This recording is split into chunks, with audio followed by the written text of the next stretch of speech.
جب حضرت قرآن کریم سے ہمیں معلوم ہوتا ہے کہ جب حضرت موسیٰ علیہ السلام نے اس خواہش کا اظہار کیا کہ یا اللہ میں تجھے تجھے میں خود دیکھنا چاہتا ہوں، میں تیرے وہ جب انہوں نے اس کہا تو اللہ تعالیٰ نے کہا تو مجھے نہیں دیکھ سکے گا، اور جب انہوں نے کہا کہ میں ہوں اللہ، تو وہ غش کھا کے گر پڑے. یعنی یہ ایک ہیبت اور ان کے اوپر جو طاری ہوئی، تو ان کو تو کہتے ہیں کہ دن رات بارش کی طرح وہی نازل ہو رہی ہے، اور اللہ تعالیٰ خود مخاطبہ کر رہا ہے. تو اس بات پہ بھی حیرت ہوتی ہے کہ کس طرح سے ان سے باتیں ہوتی تھیں، اور ان کو یہ انہوں نے اس کی کیا کیفیت انہوں نے اپنی جو ہے وہ کبھی بیان نہیں کی ہے. جبکہ اللہ تعالیٰ حضرت موسیٰ علیہ السلام کے ساتھ جب بات کرتا ہے اور ملاقات بھی ہے، ٹھیک ہے، لیکن انہوں نے ملاقات کی خواہش بھی کی تھی، لیکن آواز بھی جب سنی تو غش کا کہ کیا ظاہر ہے اللہ تعالیٰ سامنے تو نہیں آیا، آواز ہی سنی تھی نا انہوں نے. تو یہ ان کو جو ہے وہ کہتے ہیں فرشتوں سے ان کے نام پوچھتے ہیں کہ تمہارا کیا نام ہے، تو فرشتہ کہتا ہے کہ نام میں کیا رکھا ہے، تو پھر وہ کہتے ہیں نہیں کچھ تو نام ہوگا. تو اس طرح کے یہ ان سے پوچھ پوچھ کے تو پھر کہتے ہیں میرا نام مٹھن لال ہے، یا کوئی اور ان کے جو ہندو وغیرہ جو بھی ان کے گھر کے آس پاس رہتے ہوں گے یا کچھ بھی ان کے نام. اور ایک جگہ ایک جو ہے مرغی جو ہے اس نے بھی کہا کہ تم جو ہے نا جو تم خرچ کرو جو تمہیں تمہارے پاس ہے، تاکہ اگر تم مسلمان ہو. تو یہ پھر اس کے بعد سے انہوں نے پھر چندے جو ہیں وہ لگا دیے. امپورٹنٹ بات ہے جو آپ پلیز نوٹ کر لیں. دیکھتے ہیں یہ توضیح مرام جلد نمبر روحانی خزائن جلد 3 میں یہ حوالہ ساتھ لگایا گیا ہے. اس میں یہ خود کہتے ہیں کہ آنے والے کے لیے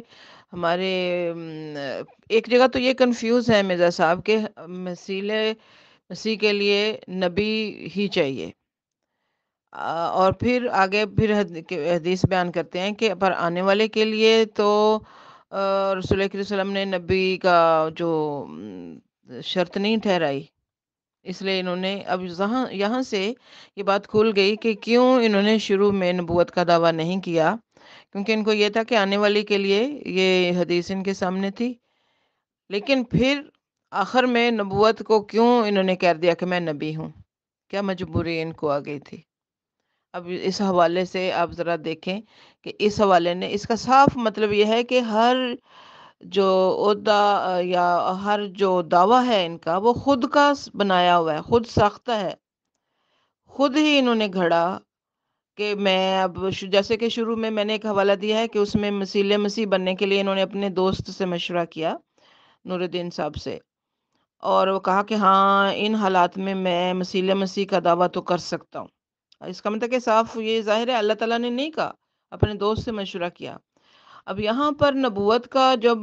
زندگی کے آخری 7 سالوں میں، یعنی پہلے سارے دوسرے دعویٰ جات کر دیے،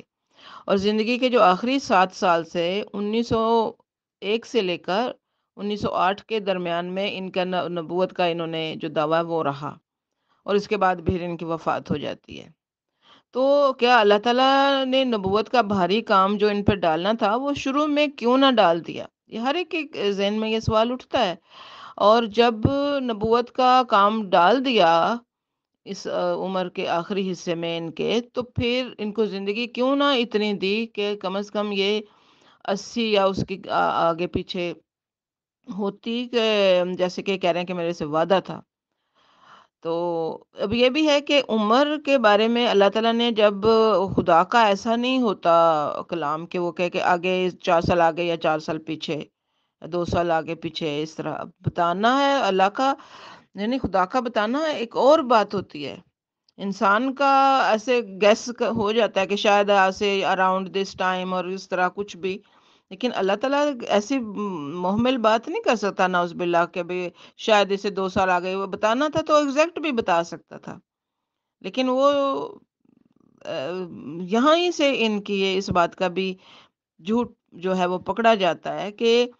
یہ کتنی محمل بات کر رہے ہیں کہ اللہ تعالیٰ نے یہ کہا. پھر کسی کتاب میں کچھ لکھا ہے، وہ حوالہ بھی دیا ہوا ہے ساتھ میں نے، کہ کسی کتاب میں لکھا کہ 2 سال آگے پیچھے، کسی کتاب میں لکھا 4 یا 5 سال آگے پیچھے.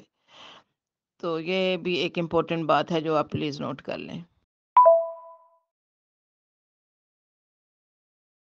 آپ کی تاریخ پیدائش پر اختلاف رائے پایا جاتا ہے جماعت کے لٹریچر میں، لیکن مرزا صاحب نے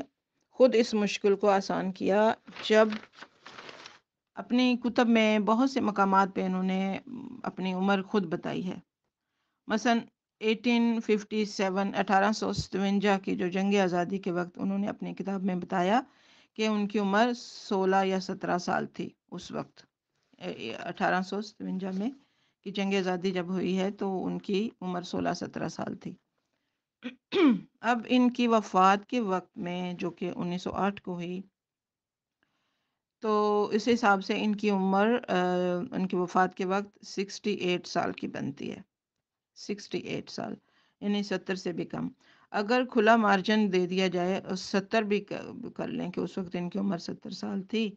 تو ان کی پیش گوئی جو ان کی اپنی عمر کے متعلق انہوں نے وہ کہی کہ مجھے اللہ تعالیٰ 75 بھی نہیں ہوئی، یعنی 75 تک بھی نہیں ہوئی. تو بہرحال یہ ان کی عمر کے بارے میں یہ اختلاف ہے، اور یہ جماعت میں ان کی ڈیٹ آف برتھ جو ہے وہ واضح نہیں ہے. آپ کے بچپن کے جو حالات زندگی ہیں ان پہ نظر ڈالیں تو وہ پتہ چلتا ہے کہ آپ کی زندگی عام بچوں کی طرح تھی. قادیان کے تالاب میں نہانا یا بارش کے دنوں میں بارش کے پانی میں تیراکی کے حوالے سے یہ جو سیرۃ المہدی میں ہے، صرف صفحہ نمبر 258 میں، تو اس میں آپ لکھتے ہیں: میں بچپن میں اتنا تیرتا تھا کہ ایک وقت میں سارے قادیان کے ارد گرد تیر جاتا تھا. اب لکھنے والے نے یہ وضاحت کی ہے کہ بارش کے دنوں میں قادیان میں اتنی پانی اکٹھا ہو جاتا تھا کہ وہ جزیرہ بن جاتا تھا. اب یہ دیکھیں کہ اس بارش کے پانی کے میں جو تیرنا ہے وہ تالاب کے پانی میں، یا وہ جو ہوتا تھا، یا ارد گرد میں جو بھی بارش کا پانی تھا وہاں آپ تیرتے ہوتے تھے، یہ ایک عام بچوں کی طرح کی ایک بات تھی. پھر جب ذرا بڑے ہوئے تو ان کی شادی ان کے چچا کے بیٹی حرمت بی بی صاحبہ سے ہو گئی. اس وقت ان کی عمر 15 سال تھی. تو 2 بچے پیدا ہوئے، سلطان احمد اور فضل احمد. مرزا صاحب کے لڑکپن کے بارے میں ذکر حبیب کے حوالہ پر حوالہ صفحہ نمبر 18 کے مطابق مرزا صاحب کو کسی دوست نے شکایت کی کہ مکرم مفتی صاحب امرتسر میں قیام کے دوران رات کو تھیٹر چلے گئے تھے. تو مرزا صاحب نے کہا کہ کوئی بات نہیں، ایک دفعہ ہم بھی گئے تھے تاکہ معلوم ہو کہ وہاں کیا ہوتا ہے. تو یہ حوالہ بھی میں پروگرام کے آخر میں لگا دوں گی. اس بات پر اس وقت تبصرہ کرنا مقصود نہیں، لیکن ایک نبی کی زندگی پر چونکہ اللہ تعالیٰ کی نظر ہوتی ہے تو وہ ایسی لغویات میں شامل ہونے سے بچایا جاتا ہے. لیکن مرزا صاحب کا بچپن اور لڑکپن ایک نارمل گاؤں کے بچوں جیسا تھا. پھر فیملی کے ہیڈ یا کفیل ہونے کے طور پر آپ اپنی فیملی کو خود سپورٹ نہیں کرتے تھے، بلکہ جوائنٹ فیملی سسٹم سے فائدہ اٹھاتے ہوئے آپ کے باپ کی پینشن پر آپ کا گزارا ہوتا تھا، کیونکہ آپ کے والد صاحب بار بار ان کو کسی کام کاج کے کام دھندا کرنے کی طرف توجہ دلاتے رہتے تھے، لیکن یہ کوئی کام نہیں کرتے تھے، اور اسی طرح فیملی سسٹم کے ساتھ ہی ان کا گزارا بچوں کا اور ان کے اخراجات وغیرہ کا ہو جاتا تھا. اور ان کا جو زیادہ تر ٹائم ہے وہ مطالعہ کتب میں گزرتا تھا. ان کی جو نجی یعنی شادی شدہ زندگی کے بارے میں بتایا جاتا ہے کہ ان میں آپ کو کوئی دلچسپی نہ تھی. جیسا کہ سنت رسول ہے کہ بیوی کے گھریلو کاموں میں اس کا ہاتھ بٹانا اور بچوں کی تعلیم و تربیت میں عملی حصہ لینا، تو اس کا کوئی ذکر ہمیں ان کی کسی کتابوں میں نہیں ملتا، بلکہ جیسے کہ سکولنگ وغیرہ میں بچوں کی طرف توجہ دینا اور ان کی پڑھائی یا اس طرف، تو بڑا بیٹا جو تھا وہ ان کے بڑے بھائی غلام قادر صاحب نے اڈاپٹ کر لیا تھا، اور وہ اس کی لک آفٹر کرتے تھے، اور چھوٹا جو ہے وہ ماں کے ساتھ ہی زیادہ تر اٹیچ تھا، اور ماں ہی اس کی لک آفٹر کرتی تھی، اور اس طرح آپ تقریباً بچوں کی ذمہ داریوں سے فارغ تھے۔ جیسے سیرت المہدی کے مطابق جو ان کا چھوٹا بیٹا تھا وہ خاموش طبع تھا، اور مرگی کے دورے جب آپ کو ہوتے تھے تو اپنے باپ مرزا غلام قادیانی صاحب کو سنبھالتا تھا۔ تو اندازاً جب مرزا صاحب کی عمر 30-35 سال کی ہوگی تو آپ کے والد صاحب نے آپ کو پینشن کلیکٹ کرنے کے لیے بھیجا۔ اس واقعہ کا ذکر سیرت المہدی کے صفحہ نمبر 38-39 پر ہے۔ تو یہ جو حوالہ ہے اس پینشن کو کلیکٹ کرنے کا، یہ میں پڑھتی ہوں۔ حقائق نمبر 49 ہے، صفحہ نمبر 38-39 سیرت المہدی۔ بیان کیا مجھ سے حضرت والدہ صاحبہ نے کہ ایک دفعہ اپنی جوانی کے زمانہ میں حضرت مسیح موعود تمہارے دادا کی پینشن وصول کرنے گئے، وصول کر لی تو وہ آپ کو وصول کرنے گئے تو پیچھے پیچھے مرزا امام الدین بھی چلا گیا۔ مرزا امام الدین ان کا کزن تھا۔ جب آپ نے پینشن وصول کر لی تو وہ آپ کو پھسلا کر اور دھوکہ دے کر بجائے قادیان لانے کے باہر لے گیا اور ادھر ادھر پھراتا رہا۔ پھر جب اس نے سارا پیسہ اڑا کر ختم کر دیا تو آپ کو چھوڑ کر کہیں اور چلا گیا۔ حضرت صاحب اس شرم سے واپس گھر نہیں آئے، اور چونکہ تمہارے دادا کا منشا رہتا تھا کہ آپ کہیں ملازم ہو جائیں، اس لیے آپ سیالکوٹ شہر میں ڈپٹی کمشنر کی کچہری میں قلیل تنخواہ پر ملازم ہو گئے، یعنی کہ آپ اس میں شرمندگی کے ساتھ گھر واپس نہیں آئے بلکہ ادھر سے ہی آپ سیالکوٹ چلے گئے۔ پھر آگے لکھتے ہیں، اور کچھ عرصہ تک وہاں ملازمت پر رہے۔ پھر جب تمہاری دادی بیمار ہوئیں تو تمہارے دادا نے آدمی بھیجا کہ ملازمت چھوڑ کر آ جاؤ، جس پر حضرت صاحب فوراً روانہ ہو گئے۔ امرتسر پہنچ کر یکا کرایہ پر لیا۔ اس موقع پر ایک اور آدمی قادیان سے امرتسر پہنچ گیا۔ کا عرصہ 4 سال تھا، جو کہ 1800 تو سیالکوٹ میں جو ان کا 4 سال عرصہ ہے ملازمت کا، تو اور پھر یہ کہ آپ اس کے بعد 4 سال کے بعد آپ گھر واپس آتے ہیں 1868 میں 1868 میں۔ ان حالات سے اندازہ ہوتا ہے کہ آپ کی زندگی کے یہ 4 سال اپنی فیملی لائف یعنی بیوی بچوں اور ماں سے دوری میں گزرے۔ لیکن سیالکوٹ کی 4 سالہ ملازمت کا دورانیہ ہی وہ خاص زمانہ ہے جب ان کو انگریز پادریوں سے ملنے کا موقع ملا سیالکوٹ میں، اور انہوں نے پیری مریدی کے شغل کو بطور پیشہ اپنانے کا پروگرام بنایا۔ حوالہ کے لیے مولانا شورش کشمیری کی کتاب تحریک ختم نبوت سے عرض کرتی ہوں۔ آپ لکھتے ہیں، برطانوی ہند کے سینٹرل انٹیلیجنس کی روایت کے مطابق ڈپٹی کمشنر سیالکوٹ نے 4 اشخاص کو انٹرویو کے لیے طلب کیا۔ ان میں سے مرزا صاحب نبوت کے لیے نامزد کیے گئے۔ بہرحال اس موضوع کو اس وقت میں چھوڑتی ہوں کیونکہ مرزا صاحب کی مختصر حالات زندگی بتاتے ہوئے آگے بڑھنا ہے۔ جب آئندہ پروگراموں میں آپ کے دعویٰ جات میں سے کا ذکر کرتے ہوئے دعوی نبوت پر بات ہوگی تو اس پر تفصیل سے جائزہ لے کر بات ہوگی انشاءاللہ تعالی۔ آپ کی والدہ کی وفات 1868 میں ہو گئی، اور پھر والد صاحب کی وفات 1878 میں ہوئی۔ جماعتی کتب کے مطابق اپنے والد صاحب کی وفات پر آپ کو اپنی روزی روٹی کی فکر ہوئی کہ باپ کی پینشن پر گزارا تھا، اب میری فیملی کی گزر بسر کیسے ہوگی؟ تو اس وقت الہام ہوا، پہلا غالباً یہ آپ کو پہلا الہام تھا، علیہ اللہ بکافٍ اب تو، کیا خدا اپنے بندے کے لیے کافی نہیں ہے؟ جو والد صاحب کی وفات پر یہ الہام ہوا۔ آپ چونکہ کوئی کام کاج تو کرتے نہیں تھے، اور اس عرصہ میں آپ کا شغل کتابیں لکھنا اور انہیں چھپوانے کے لیے امرتسر جانا تھا۔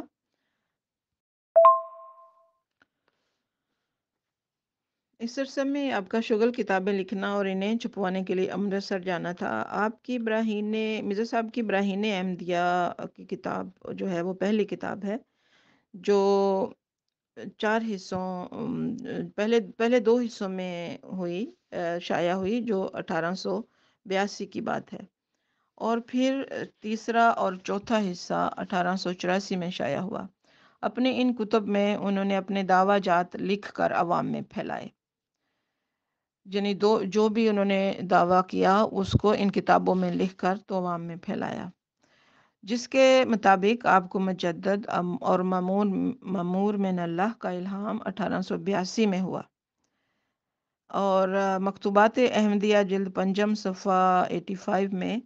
مرزا صاحب کا ایک خط جو بنام نور الدین بھیروی صاحب کے ہے، آپ لکھتے ہیں: جو کچھ عام مخدوم نے تحریر فرمایا ہے کہ اگر دمشقی حدیث کے مصداق کو علیحدہ چھوڑ کر الگ مسیح کا دعویٰ ظاہر کیا جائے تو اس میں کیا حرج ہے؟ دراصل اس عاجز کو مسیح بننے کی کچھ حاجت نہیں، یہ بننا چاہتا ہے کہ خدا تعالیٰ اپنے عاجز بندوں میں داخل کر لے، لیکن ہم ابتلا سے کسی طرح بھاگ نہیں سکتے۔ خدا تعالیٰ نے ترقیات کا ذریعہ ابتلا ہی رکھا ہے۔ اب یہ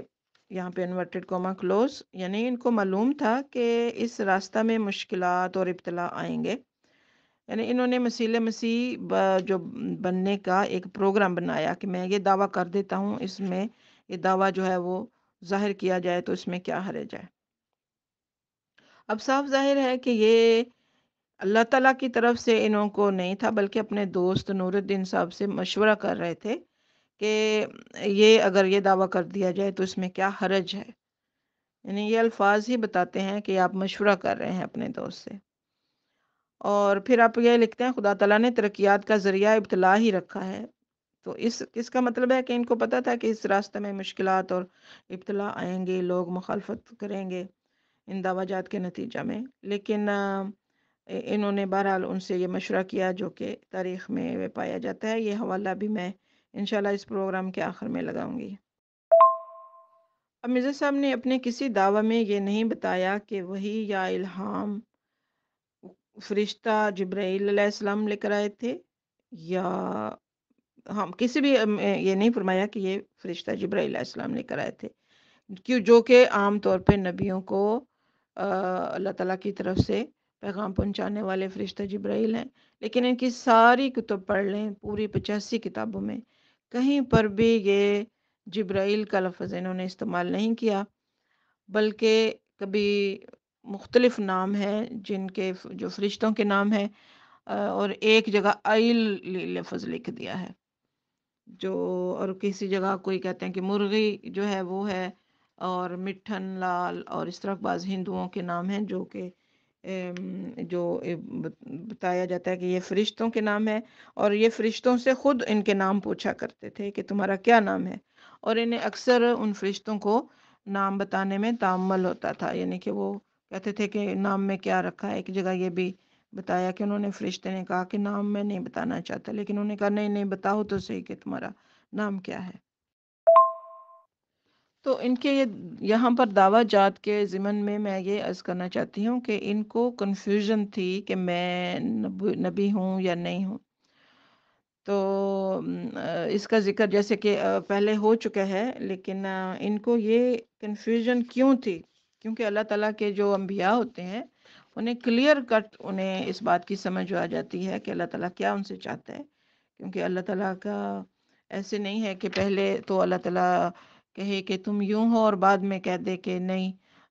وہ پہلا جو دعویٰ ہے وہ ایکچولی وہ نہیں تھا، اس کو چینج کر لو، اور نبی کی بجائے تم نبی کا لفظ کاٹ دو اور اس کے بجائے محدث لکھ دو۔ جیسے کہ ایک میں حوالہ آپ کو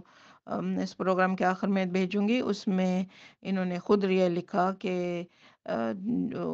علماء سے معافی مانگی کہ انہوں نے اگر یہ حوالہ انہوں نے یہ جو دعویٰ کیا ہے وہ نبوت کا نہیں ہے، اور وہ اس کو نبی کا لفظ وہاں سے کاٹ دیا جائے ان کے دعویٰ کے اندر سے۔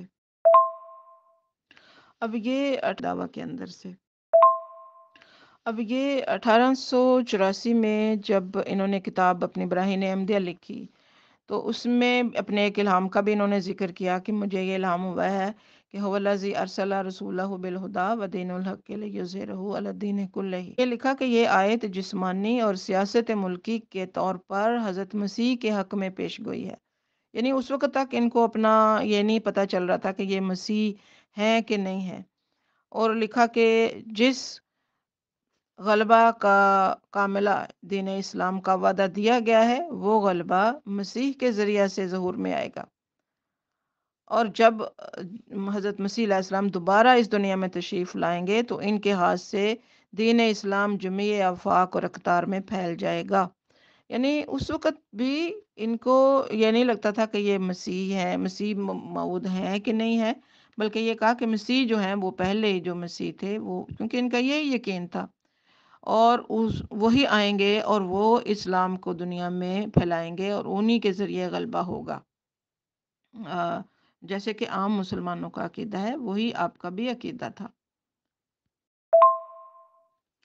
آپ جب یہ شادی کر کے آئے ہیں تو اس کے بعد آپ نے چلا کیا ہے اور وہاں پھر ان کو یہ جو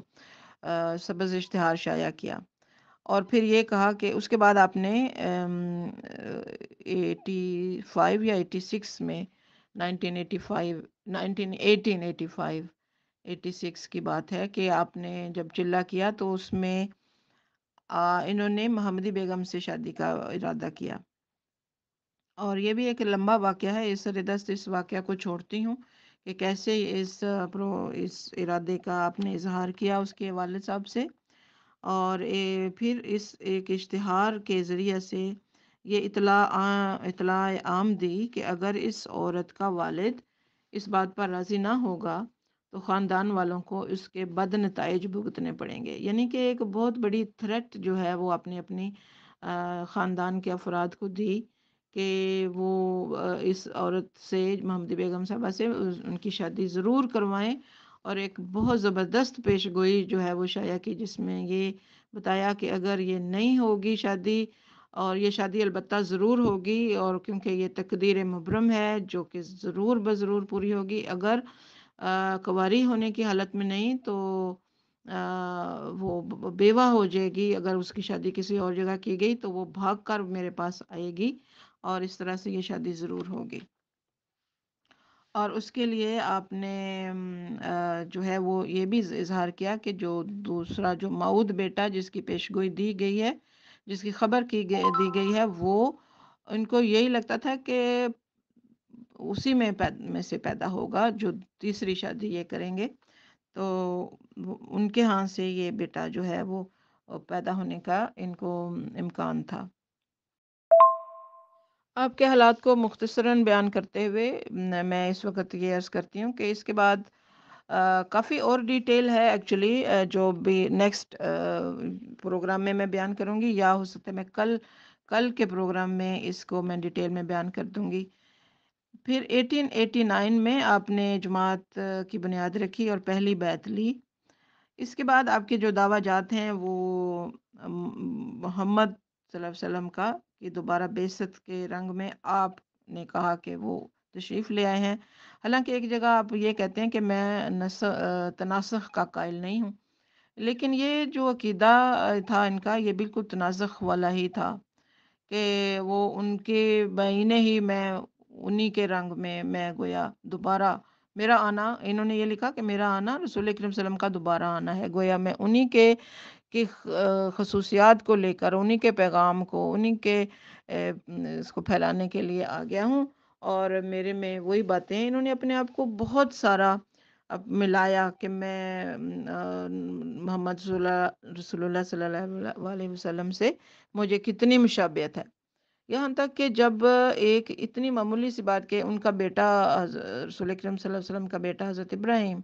جب وہ فوت ہوا ہے تو انہوں نے کہا کہ اس کی عمر بھی 16 مہینے تھی، کیونکہ ان کا بھی ایک بیٹا جو ہے وہ فوت ہو گیا جو اتنی عمر کا تھا، تو آپ نے کہا کہ یہ بھی ان کے ساتھ مجھے میچ کرتی ہے، اور بہت ساری باتیں آپ نے اپنے آپ کو میچ کی کہ ان کا مقابلہ کرنے کے لیے، اور پھر یہ کہا کہ یہ ان کی یہ بات گویا ان رسول کریم صلی اللہ علیہ وسلم کے مقام کو زیادہ بڑھاتی ہے، ان کو کم نہیں کرتی ہے بلکہ زیادہ بڑھاتی ہے، یعنی کہ پوری طرح ان کی کاپی کر رہے ہیں، اور پھر کہہ رہے ہیں کہ ان کی مقام کو بڑھانے کے لیے یہ ہے، یہ ان کے مقام کو کم نہیں کرتی۔ اس کے بعد آپ نے جو ہے ہندوؤں کے لیے آپ نے کہا کہ میں رام اوتار ہوں، اور مسیح محمد، اور خود جو ہے وہ عیسیٰ کا جو ہے وہ بھی کر دیا انہوں نے دعویٰ۔ ہندوؤں کے لیے اوتار، کرشن، رودر گوپال، یہ سب بھی کرتے ہوئے یہ ان کی ڈیٹیل جو ہے وہ میں زیادہ ڈیٹیل میں کل کے پروگرام میں انشاءاللہ آپ کو بتاؤں گی۔ آج کے اس پروگرام کو ادھر ہی میں ختم کرتی ہوں، اور باقی جو حوالہ جات ہیں وہ ابھی میں شیئر کرتی ہوں آپ کے ساتھ، آپ کے سب کے سننے کا۔ السلام علیکم ستارہ، آپ نے بہت اچھا پروگرام کیا ہے۔ یہاں پہ میں اس حوالے کی توسط سے یہ ایک بات کہنا چاہوں گی کہ مرزا صاحب نے جو کتابیں لکھی تھیں ان کتابوں میں جیسے کہ ابھی یہ حوالہ ہے، اس میں لکھا ہے کہ میرے لیے میرے لیے یہ جائز نہیں کہ میں ایسا کوئی دعویٰ کروں اور پھر اسلام سے خارج ہو جاؤں۔ اور پھر انہوں نے آگے آنے والے دنوں میں 20-22 سال کے بعد انہوں نے اس طرح بھی لکھا ہوا ہے کہ آج سے 20-22 سال پہلے جا کے دیکھو براہین احمدیہ میں نے یہ دعویٰ کیا ہوا ہے۔ یعنی کہ وہ کتابیں جو براہین احمدیہ انہوں نے لکھی تھی وہ اس لیے لکھی تھیں کہ وہ اسلام کی حقانیت ثابت کریں، مسلمانوں کی اور اسلام کی افادیت ثابت کریں، نہ کہ یہ دعویٰ جات کرنے کے لیے۔ اور اس مقصد کے لیے انہوں نے چندہ جات اکٹھے کیے تھے، چندے لیے تھے مختلف لوگوں سے، اور جنہوں نے بھاری مقدار میں ان کو چندے دیے تھے، اور انہوں نے یہ کتابیں باقاعدہ ارادتاً لکھی تھی، اور ان کے اندر انہوں نے الہام بھی شامل کر دیے تھے۔ بعد میں وہ پھر جو کہ 20-22 سال بعد کہتے ہیں جا کے دیکھ لو میری 20-22 سال پہلے کی کتابوں میں نے یہ ذکر کیا ہوا ہے۔ اس بات سے ہی ثابت ہو جاتا ہے کہ یہ سارے دعوے انہوں نے جھوٹے کیے تھے۔ السلام علیکم جی زائدہ جی، بالکل آپ نے ٹھیک کہا۔ یہ آہستہ آہستہ جب ہم اور پروگراموں میں ڈسکس کر کے اس کو انالائز کرتے جائیں گے تو یہ ود ایویڈنس اس بات کے کو ہم پیش کریں گے اپنے سامعین کے سامنے کہ یہ کس طرح سے یہ جو باتیں ہیں یہ بالکل انہی کے اپنے ہی کتابوں سے ثابت ہوتی ہیں کہ انہوں نے یہ سارا پروگرام یہ ایک جگہ لکھتے بھی ہیں کہ سب کاروبار، تو یہ گویا کاروبار ہی تھا جو انہوں نے اپنی فیملی کو سپورٹ کرنے کے لیے، ان کو روزی روٹی کی جو فکر تھی وہ بھی میں ایک حوالہ لگاتی ہوں، تو اس کی پروموشن کے لیے یا اس کو پرزرو کرنے کے لیے اپنے خاندان کے لیے پیسے جو ہیں وہ، کیونکہ جاب یہ کوئی کرتے نہیں تھے، اور بیماری وغیرہ اللہ رحم کرے ان کو ایسی تھیں کہ کہیں جاب بھی یہ نہیں کرنا، شاید نہیں کر سکتے ہوں گے۔ تو اس وجہ سے جب ان کو تجربہ ہو گیا تھا ایک دفعہ کہ سیالکوٹ میں انہوں نے وہ کر لی، اور بہرحال اس کے میں ان کی جنرل طور پہ یہ بتا رہی ہوں کہ جاب کے طور پہ انہوں نے نبوت کا کام شروع کیا، یہ بات ہے۔ مین چیز یہ ہے کہ ان کے بچوں نے بھی اسکول میں اپنے باپ کا نام جو ہے وہ جو جاب کے طور پہ بتایا کہ ان کا جو کیا کام کرتے ہیں، وہ نبی ہیں، نبوت ہے ان کا پیشہ۔ تو جب کہ خود ہی جب کہہ چکے ہوئے ہیں کہ نبی نہیں آ سکتا، نبی کا آنا ان ایک اسلام سے میں باہر ہو جاؤں گا۔ اس وقت ان کی عمر 50 سال سے اوپر تھی، اتنے میچور تھے، اور یہ کتاب یہ لکھنے سے پہلے انہوں نے کہہ دیا تھا اپنی ایک کتاب میں میں اس کا حوالہ بھی لگاتی ہوں کہ مجھے اللہ تعالیٰ نے قرآن کریم میں قرآن کریم کے معارف اس قدر عطا کیے ہیں کہ مجھے بتا دیا ہے کہ اس وقت روئے زمین پر اور کوئی شخص نہیں ہے جس کو اس قدر معرفت مل گئی ہو جو تمہیں مل گئی ہے۔ تو جب وہ اس وقت کیوں ان پہ واضح نہیں تھا ختم نبوت کے معنی، اور کیوں اس وقت واضح نہیں تھے جبکہ قرآن کریم کے مصدر اور کہتے ہیں کہ سارا نالج الفاظ کا ان کو دیا گیا، تو اس وقت پھر ان کو یہ کیوں نہیں پتا چلا تھا کہ یہ نبی کا کیا مطلب، ختم المرسلین کا کیا مطلب ہے، اور رسول کریم صلی اللہ علیہ وسلم کو خاتم النبیین کا جو مقام ہے اس کا کیا میننگ ہے۔ اب بعد میں جو تعویلیں اور توجیحات نکالتے ہیں، اور احمدیوں سے جب بھی مربیوں سے بات ہوتی ہے تو اس کی دائیں بائیں اور آگے پیچھے مڑ کے، نہیں اس کا یہ نہیں یہ مطلب ہے، نہیں اس کو یوں ہے، اور استعارے کے رنگ میں یہ ہو گیا، وہ کیسے آپ استعارہ کر سکتے ہیں؟ استعارہ کے لیے جو خوبی ہے وہ بھی تو لینی ہوتی ہے، اور اس کا امکان بھی ہونا چاہیے۔ یہ سب باتیں جو ہیں جب ہوں گی نہیں، پھر بھی آپ اس پہ اڑے رہیں گے کہ نہیں ہمیں تو یہ نبوت مل سکتی ہے، تو پھر اس وقت آپ کا علم کیوں نہیں تھا جب آپ نے یہ الفاظ لکھے اپنی کتاب میں؟